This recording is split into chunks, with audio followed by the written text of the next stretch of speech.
Hello and welcome to a new interview with the Kalkyl. My name is Albin Eriksson, and today I'm here with Erik Herlyn, CEO of Xer Tech. Welcome, Erik. Hello, Albin. Thanks for your time. Yes, thank you. Would you like to start by giving us some introduction to both yourself and maybe also to Xer Tech? Yeah, sure. As I said, my name is Erik Herlyn. I'm an engineer by training, actually, but worked all of my career in financial industries. I made two companies public in the past, two oil and gas companies, and we subsequently found oil. So that was quite successful. And now since 4 years, I'm with Xer and looking forward for the next big steps to take. Let me let me talk a little bit about general the Xer technologies and where we come from. So, as said, we're based here in Zurich in Switzerland. This is where our development and production of the drones is. We've quite a number of clients already. But let's start a bit about the market opportunity in the context. As we know, defense spending in Europe is rising dramatically. So countries like Germany, Sweden, Denmark, and others are doubling and tripling their spending in defense as percentage of the GDP. But at the same time, there's a huge supply-demand imbalance. So while navies and armies in Europe are looking for European manufacturers of trusted drone systems, there are actually not many around. And I think that gives a great opportunity for our company. I mean, the global UAV market size is increasing. I think we are all aware of that, but I'm hoping to participate that. To give a bit of frame where we are with our drone, we have a relatively big multi-copter hybrid drone, and we compare that to the helicopter market. So if you look at today's helicopter market, this is around 74 billion US dollars big. And a lot of analysts believe that in about 10 years' time, in 2035, a lot of what is done today by helicopters in future will in fact be realized by long endurance multicopters. Flying around with a sensor of a couple of kilos for a couple of hours, well, you don't need in future and even today a helicopter for that. You can take a drone that is actually costing just a fraction of it. So here we see the positioning of our product. So while you have the electric multicopters on the left side, they fly for half an hour, maybe for 45 minutes for 1, 2, 3 kilos of payload. They cost $20,000, $30,000. They're low risk and simple to operate. If that is too small for you today and you need something that can hover, what clients do is they take manned or unmanned helicopters. They can fly for several hours. They can take heavy, flexible payloads. They're long range, but they cost about 2 million plus. So our product is just in the middle of that. We can fly with our smallest version 2.5 hours with 3 kilo payload. We can take up to 7 kilos payload, and we're a long range hybrid propulsion system, which is the enabler. It's drastically less expensive than a helicopter and far easier to operate in different environments. So to summarize that, what we've developed is a high endurance system based on a hybrid system, meaning we have a two-stroke engine on board that is generating the electricity that we need for our electric motors. And that is the secret, and that is the IP of what we do. And that is why we can fly for 2.5 hours instead of 45 minutes in comparison to a small electric multicopter. So all is developed and produced in-house. It's mission tested, so we're working in verticals, and we've tested the system on 5 continents. We've been flying in the Arctic, in jungle, in deserts, for navies, for armies, for multinationals, and it is a very reliable working system. And the supply chain is actually secured because most of the components are produced in Europe. So just a few words about where we're coming from. It's just 4 years ago that we actually took over a company that has developed a prototype drone that looked alike to the system that we have, but it was barely able to fly. We innovated the propulsion in 22, 23 to make it a reliable, stable system. We tested it in the 4 verticals we're working in from a technical point of view, but also from a point of view of the advantages that it gives to our clients. We launched it commercially and then in defense in 2024. So now we're fully operational in our 4 verticals. Yeah. And I think that gives a nice overview of where we come from. So I'm sure you have some questions, Albin. Yeah, thank you so much for the presentation, Erik. I'm a bit interested in your technology and your platform. So can you talk a little bit more how your platform is structured and what makes it more than just a drone? Well, we have a base platform that we've developed and that we're really proud of, and it supports 4 main fully verticalized applications. And 2 of these applications are within defense, which is electronic warfare and a mine search. And we have 2 applications fully verticalized in the commercial side for the energy sector, which is oil and gas, methane gas detection, and power line interests and power line inspection. Our clients are interested in actionable data, and that is where we're focusing fully on the payload, on the sensors, and also the software that we're selling with it. Okay. Yeah, I understand. What would you say are the most important competitive advantages of your platform? I think the main advantage of the platform is the proprietary propulsion system. It took us many years of engineering power to get where we are, and that is why we fly about 4 times as long as an electric drone. And that gives a whole lot of new opportunities, both in the defense side, but also for our commercial clients. And but we're focusing only on the 4 verticals because each of them is big enough to be actually a company maker. Also, I'd like to mention that we are developing a much larger system that can actually fly for 4 hours with 20 kilos. We have a prototype and we are planning to release that in the future. Okay, interesting. Also a bit interested in how you work with development and production. I mean, is it outsourced or do you do everything in-house or?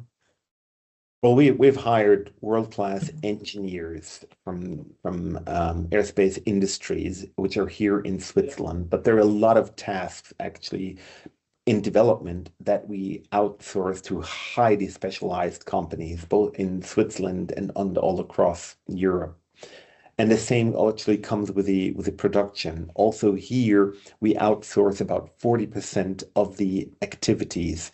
There are things like a cable harness that we do not produce on our own. Also, some of the carbon components are manufactured by specialized companies, but all is based on our IP that we've developed. So we've got full control of the construction itself, not only of the propulsion system, but of the entire drone, including the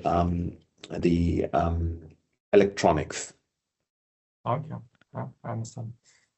I'm also a bit interested in the market and your demand.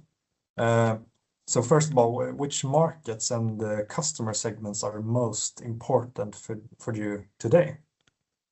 Well, the most important market today for us is Europe, and this is both for the commercial and for the defense market. And that is where we have a large client base on, but we're also quite strong actually in North America. So we're working with super majors in the oil and gas industries in the USA.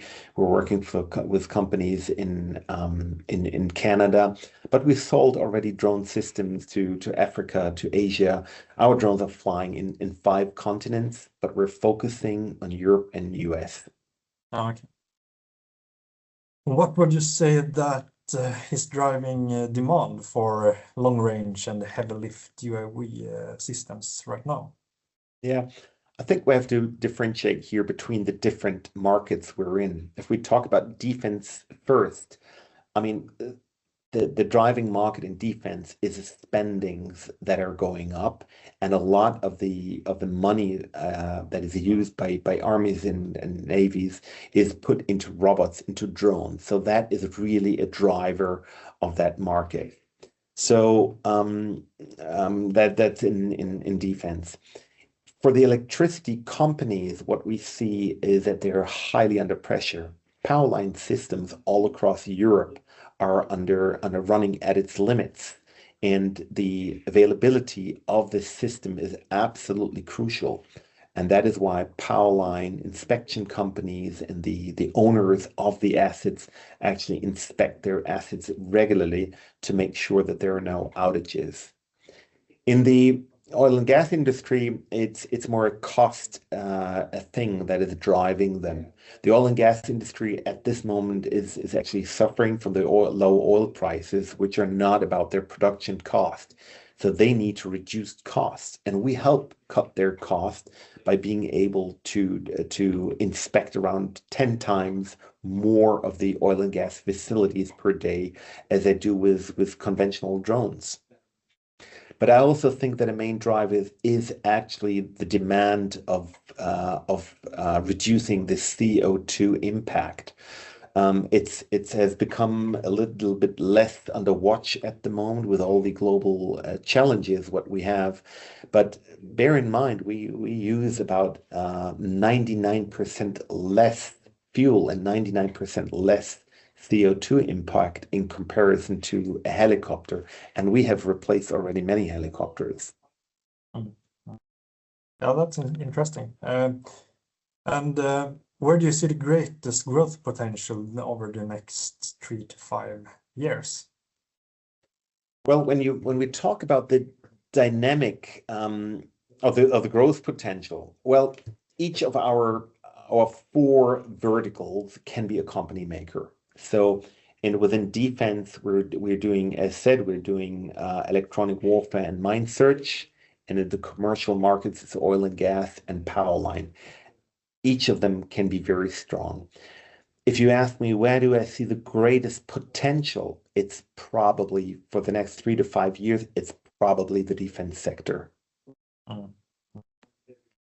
Okay. And I'm also a bit interested in customers and your current pipeline. So first of all, what feedback do existing customers that you have give after using your systems?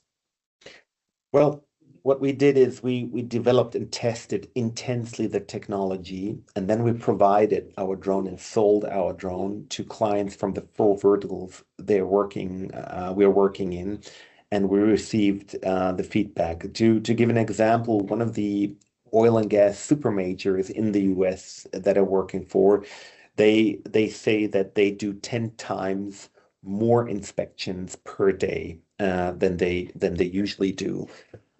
What we also see is that they're really positively surprised about the reliability of our system. So we've never lost a drone until today. So every single drone that we've produced so far is still in the air, and every single client that we've sold a drone to is using it and is a recurrent client. So I think that tells a lot about the system. Can you say something about your current sales pipeline and how it looks today? Well, the sale that we're planning in 26 this year is largely coming from the clients that we acquired last year, the clients that we already sold something to, or the clients that we're doing projects with. So that's where we're expecting the sales of this year.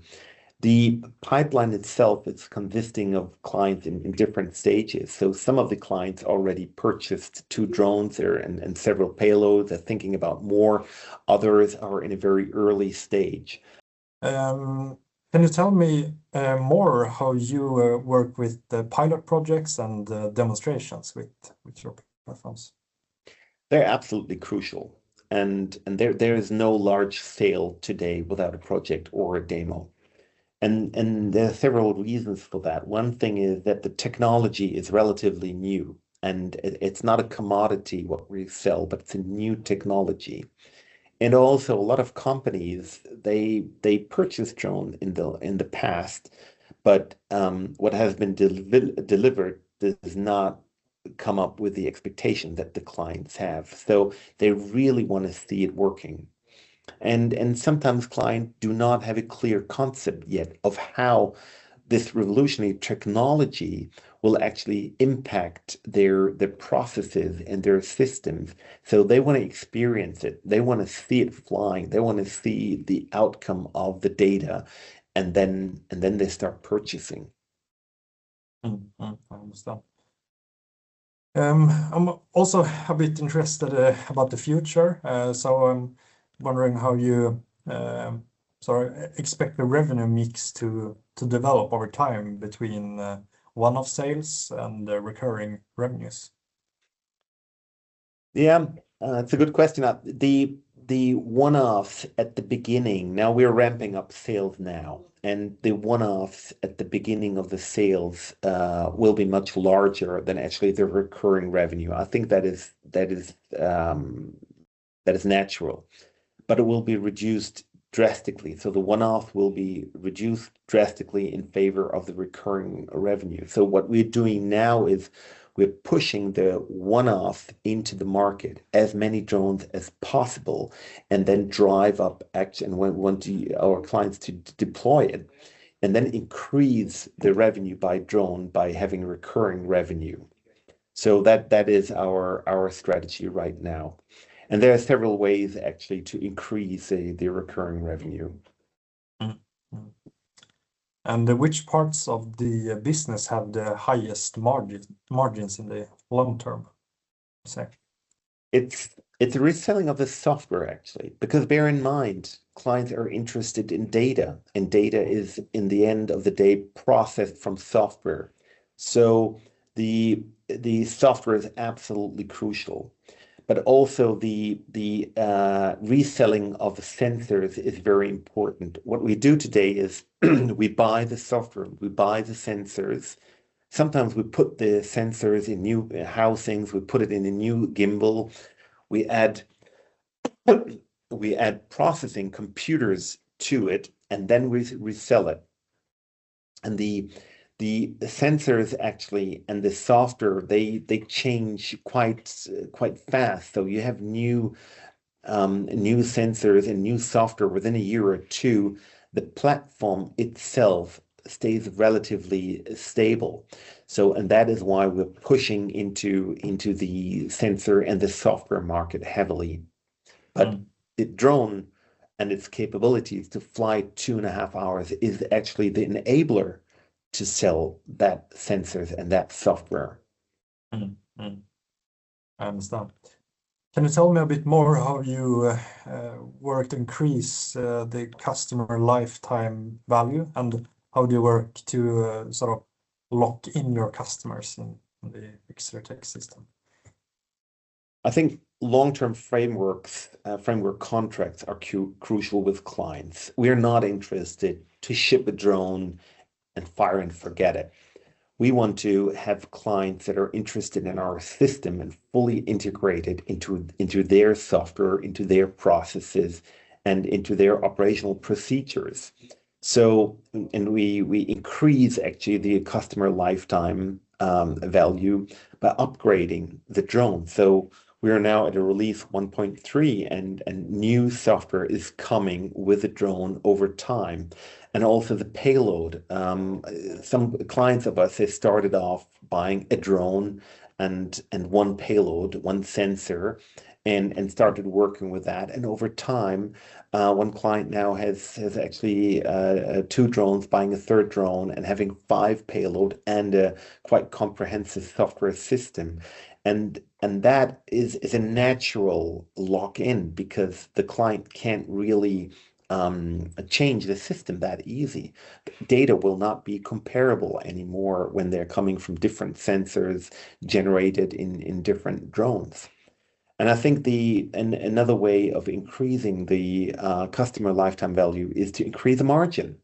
And the increase of margin actually comes with how volumes that we produce. So we have a clear path of how we are reducing our unit cost, and at the same time, we believe that we can actually increase the unit sales price. So and a combination of that together with the lock-in of the client, I think is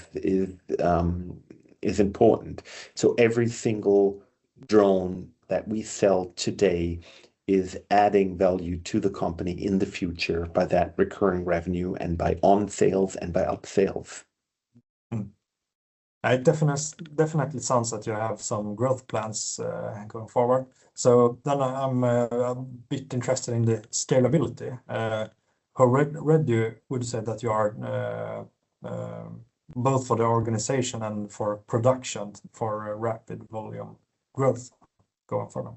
Yeah, what we do today is we produce here in Switzerland, and we produce it in batches of 5, and the next batch is probably going to be a batch of 10, and we have quite some potential here to grow. And we can do that. We outsource certain sub-assemblies to Italy and to other countries to reduce costs and also be able to produce more. But there's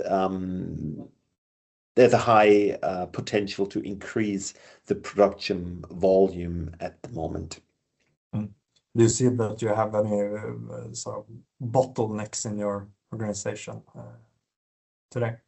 Yeah, when you look at that, I think the supply chain is actually the main bottleneck. So I'm less concerned about the production or the sale. I'm really more concerned about the supply chain, because some of our components are bespoke, produced on our demand and on our specifications, and there are highly specialized companies that are producing that. And with the low volumes at the moment, we don't have a dual supply strategy at the moment, but we will need that. And also, particularly in defense, countries are more and more looking for local production. And local production does not only mean local assembly, it also means that the sub-assemblies and the components are produced locally. So to find then and to develop suppliers that can deliver the critical items of our drone locally, I think that is a challenge in the future, but we have ideas how to actually address that. Mm, mm. I'm also a bit interested in your competition, and may talked about that in the presentation, but which alternatives do customers typically compare you with in practice? Well, they start comparing us with full electric drones, and then they realize, okay, but we can't because our drone can fly much longer. And then they start looking at the helicopter side, and it's both the manned helicopters and the unmanned helicopters. But to understand a helicopter is a highly complex vehicle. So usually you have turbines driving it, going with 120,000 RPM, and then having complex gearboxes to reduce that RPM. Then they have different gearboxes to drive actually the big rotors where you need to have a pitch and so on. So the helicopter is really the alternative that our clients have. But we've been flying with the same missions with on vessels, on Navy vessels in the Atlantic recently, and we saw big helicopter drones. They're 3, 4 meters, 5 meters long. They're very complex to operate. You need 4 or 5 people to operate them, several hours to prepare a mission, and then start the mission of 2, 3 hours with a 4-kilo payload. And that is exactly what we do with our drone. But our pilots, they come in a box, one person unfolding the arms and is in the air after a couple of minutes. So I really believe that our drone is a game changer in defense, but also in the industries, in the energy industries where large infrastructures are involved. Mm, mm. And what makes your products difficult to copy? That is a critical thing. What we have is a fully integrated, verticalized solution. That is one part. So it's not about just the drone. It's about how the payload is integrated. It's about how you can control the payload, that it is working in a way that people from our industry in the energy sector or in the defense sector are used to. And what you need here is experts, I think really world-class experts to be able to do that from the industries. That's one part. The other part that is very difficult to copy is the software. So we have a processing power on our drone that is processing the data from several sensors coming in. There are massive amounts of data coming in, and we have software to process actually that data and provide actionable information to the pilots and to the operators. And I think this is much more relevant when it comes to protecting against copies rather than the hardware itself. Mm, mm. What are the biggest operational risks that you are facing in the coming years? I think it's the supply chain, Mm, and particularly the demand of our clients to produce locally. And that is not only the drone, but it's also the demand and the supply chain for the sensors. Some of our clients are looking into where are the actual sensors are produced, where are the electronics produced, and to build up an ecosystem in Europe of these suppliers is something that is happening now very fast. And I believe that that ecosystem of suppliers will evolve in the next couple of years. But I would consider that as a challenge. mm, Another challenge and another risk I see is the manufacturing scale up. As mentioned, we're producing now in batches of 5 to 10. And for our organization to control the production of a batch of 5 is possible. And if we deliver something, so far it works. And as said, we never lost a drone. But if something would go wrong, we would be able to, take back 5 drones, replace a component, ship it out again.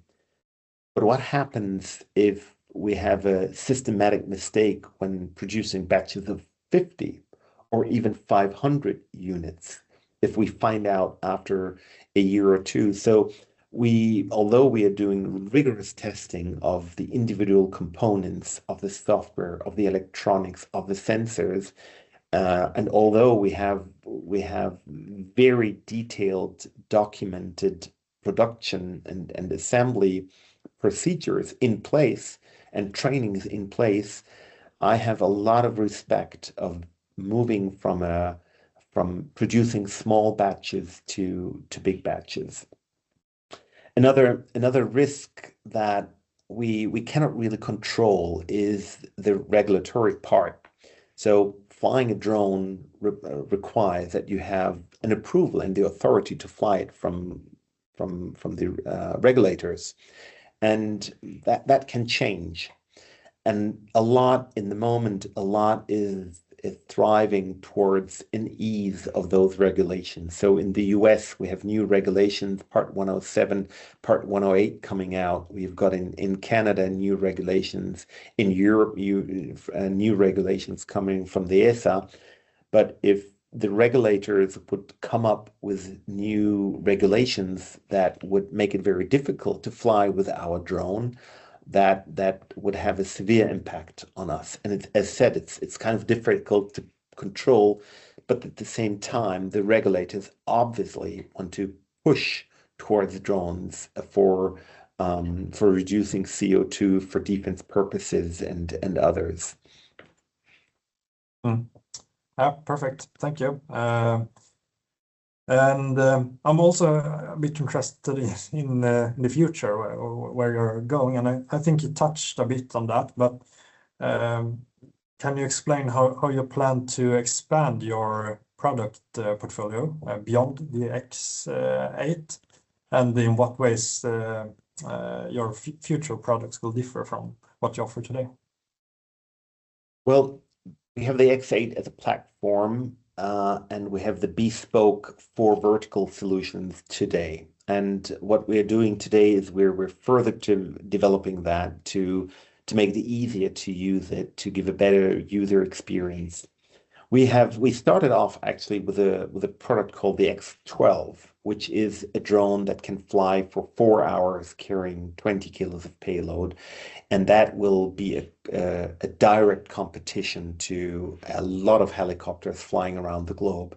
So that is a product that we have a prototype that we're testing. We're using different engines, and that is something we're doing. We're also having a even larger drone in our pipeline that can carry about 80 kilos for 3 to 4 hours, and that will then be a competition to a lot of actually manned aviation, but at a fraction of the cost. So that is from a platform level. With the different and growing platforms, also the use cases will grow.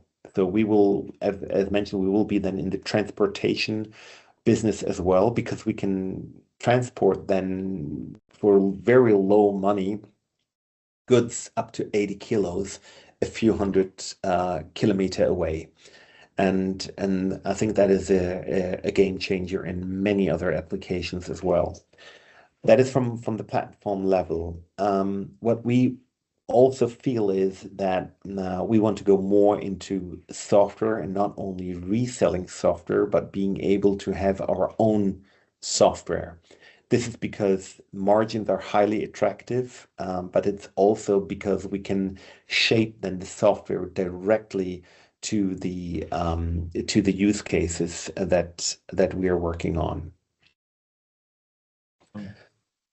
Yeah. Where do you see Xer Tech in 5 years? If you could dream about that. I think, being a recognized European leader in long endurance drones, positioned between small electric and large expansive systems, that is one key target. And I think we're not very far away from that. If you look at, if you search for systems, there are not many around that can do what we do. Actually, there's none. But I think that we also want to be a fully verticalized provider where the drone is only one component. So we don't want to be seen as a drone manufacturer, but actually as a company that can generate data and produce relevant data, actionable data for very little money in very short time. That is where I think we would like to be. And of course, if we look at the clients, we're looking for a stable portfolio. So we don't need endless new clients. We want to be stronger within the existing clients, both in government, but also for multinational companies, because each of these clients have an enormous potential. It's not about generating more and more clients. It's about generating better clients. And I think from a production point of view, getting into an industrial low rate production volume, with a strong dual sourcing supply chain, that would also be something that I see that we can achieve. So in the end, that should really drive up the value of Xer. So we're now probably at around 250 million SEK market capitalization or value of the company. why not be at 2.5 billion SEK in 5 years? I think that's absolutely reasonable. So that's where we want to go, and that's what we achieved before with other companies, and I think we should be able to achieve that with Xer as well. Definitely sounds interesting. What do you think is the largest value driver in both the short and long term for the company? I think it's in long term, it's truly their recurring revenue. It's not about selling more drones. It's about generating more revenue and more profitable revenue for each drone that we deploy. So that's what we're working on. The hardware enables the value, but it does not really create most of the value that we're driving. It's the certifications that we have, the flight approvals, and we recently announced that we got a couple of them. I think that is very important. People need to be allowed to fly it, and that comes together with a lock-in by verticalizing. If it's just a pure platform, and you can mount any a payload to it, it's not really working. Well, you can replace that drone hardware, and that is not what we are looking. So actually, one of the value drivers we see is really the software upgrades that we're delivering to our clients, the support feeds, the payloads, because the development of the drone itself, or the platform, is relatively slow. You don't have electric motors, game-changing new electric motors or propellers on the market, but you have revolutionary miniaturized new sensors and software on the market. And by being able to apply these to our drone and on sale that to our clients, that should really drive up the value. Thank you for that. Can you tell me more about the team behind Xer Tech? Yeah, we've been lucky enough to be actually located in Switzerland, which is a kind of a hotbed of the drone technology and drone development within Europe, and we've been very lucky to acquire one of the best drone and helicopter engineers that you can really find across Europe. And I think that is absolutely crucial. And maybe we should mention here Waldemar Schäfer, who has been working for helicopter companies, for manned and unmanned drone companies, and who has been spearheading one of the technologies in Europe for drone technology. And we're very lucky that he's with us since a couple of years. He's a shareholder of the company. And that's very valuable. So he has been able to attract a lot of engineers coming from all over Europe to us here to Switzerland and to develop the system.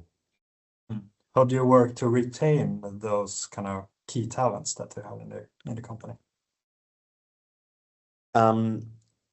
I think having the opportunity to work on a world-class product, a world-class drone product, which is not a simple product. It's a hybrid system, makes it very interesting and attractive for engineers to come to us.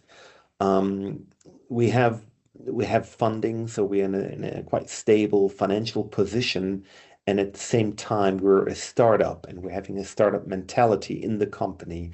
And I think that is a combination in Switzerland, an attractive place in Europe, which makes it quite interesting for people to come to us. So we are hiring now, and we're overwhelmed actually from people wanting to work with us.